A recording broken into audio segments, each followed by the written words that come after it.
අනේ ප්‍රාග්ඥස්ටිකයන් හා සෝනෂ්ටිකයන් සම්බන්ධව සිදු කර ඇති පහත ප්‍රකාශ අතුරින් නිවැරදි ප්‍රකාශය තෝරන්න කියලා. එතකොට පළවෙනි ප්‍රකාශයට තියෙන්නේ බැක්ටීරියාවන්ගේ අලිංගික ප්‍රජනනය සිදුවන්නේ ද්විඛණ්ඩනය නම් අනූනන විභාජන ක්‍රමය හරහායි කියලා. ඕක තියෙන්නේ 26 27 වෙනි පිටුවේ වගුවක් තියෙනවා. ඕකෙන් තමයි ගන්න තියෙන්නේ. ඒකේ තියෙනවා සෝනෂ්ටිකයන් ප්‍රාග්ඥස්ටිකයන් වෙන් කළා එයාලගේ ලක්ෂණ කොහොමද කියලා ගහපු වගුවක්. එතන සෛල විභාජනය යටතේ බලන්න ප්‍රාග්ඥස්ටිකයන් යටතේ තියෙනවා ද්විඛණ්ඩනය සිදුවේ ඌනන විභාජනය සහ අනූනන විභාජනය සිදු නොවේ. එතකොට ද්විඛණ්ඩනය කියන්නේ නිකන් බැක්ටීරියා සෛලයක් මෙහෙම තියෙනවා නම් ඒක මෙහෙම දෙකට කැඩලා යන එක. ඒකේ ඌනනය අනූනනය කියන සංකීර්ණ ක්‍රියාවලියක් මුකුත් වෙන්නේ නැහැ.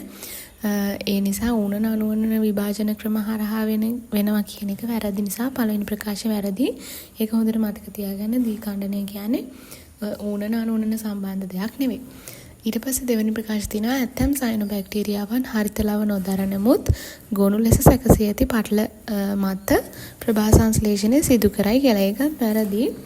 සයනොබැක්ටීරියාවන් අයිති වෙන්නේ බැක්ටීරියා රාජධානියට. එතකොට ඒක ප්‍රාග්ඥස්ටික සෛලයක් තමයි සයනොබැක්ටීරියාවන් කියන්නේ. එතන බලන්න ප්‍රභා සංශ්ලේෂණය කියන කොටසේ දීලා තියෙනවා හරිත ලව නැත ගොනු ලෙස සැකසී ඇති පටල මත සිදුවේ කියලා. එතකොට සියලු සයනොබැක්ටීරියාවන්ගේ හරිත ලව නැහැ.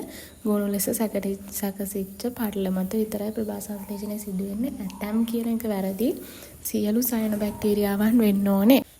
තුන්වෙනි ප්‍රකාශයෙන් තියෙන්නේ සෝනෂ්ටිකයන්ගේ සෛලප්ලාස්මෙහි අඩංගු 70 රයිබෝසෝම නිදහස් රයිබෝසෝම ලෙස හඳුන්වයි කියලා. එතකොට ඒක දැක ගමන් හරි කියලා ගන්න පුළුවන්. ඒත් ඒක වැරදි. ඔයාලගේ ඉන්ද්‍රිකාව යටතේ රයිබෝසෝම ගැන විස්තරයක් දීලා තියෙනවනේ සම්පත් පොතේ. ඒ විස්තරය chart එකකට අරන් තමයි මේ තියෙන්නේ. රයිබෝසෝම කොටස් දෙකක් තියෙනවා. 70 රයිබෝසෝමයි 80 රයිබෝසෝමයි කියලා. 70 රයිබෝසෝම තියෙන්නේ ප්‍රාග්ඥස්ටික සෛලවල ප්‍රාග්ඥස්ටික සෛලවල 80 රයිබෝසෝම තියෙන්නේ කොහෙද සෝනෂ්ටික සෛලවල. එතකොට සෝනෂ්ටික සෛලවල විතරයි 80 තියෙන්නේ කියලා මතක තියාගන්න. 70 නම් දෙකේම තියෙනවා. අපි බලමු 70 තියෙන්නේ ඊට පස්සේ ප්‍රාග්ඥස්ටික සෛල ප්ලාස්මේ නිදහස්ව තියෙන්නේ 70. මයිටොකොන්ඩ්‍රියා පූරකයේ හරිත ලව පංජරයේ තියෙන්නේ. එහෙනම් මයිටොකොන්ඩ්‍රියා හරිත ලව ඉන්ද්‍රිකා විදිහට තියෙන්නේ සෝනෂ්ටිකයන්ගේනේ.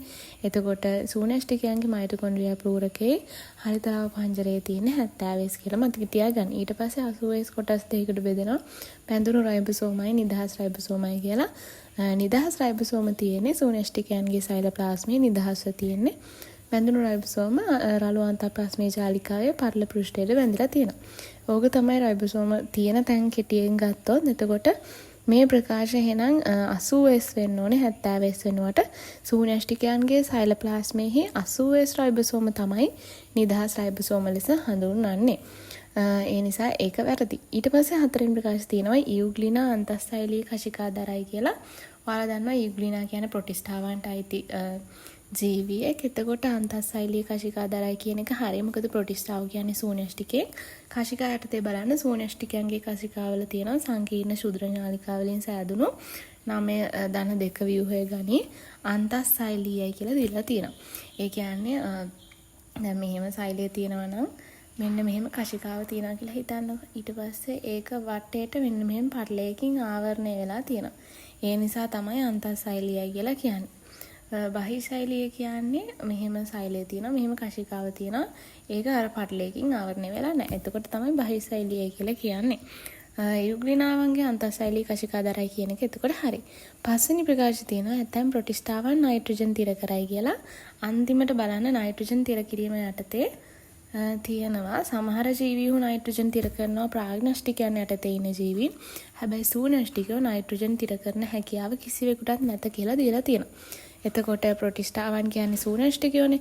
ඒ නිසා කිසිවෙකුට හැකියාව නැහැ සෝනෂ්ටිකයන්ගේ නයිට්‍රජන් තිර කරන්න. ඒ නිසා ඒකත් වැරදි. ඇතැම් ප්‍රොටිස්ටාවන් කිව්වොත් වැරදි. මේකට උත්තරේ ඒ නිසා 4 වෙනි එක.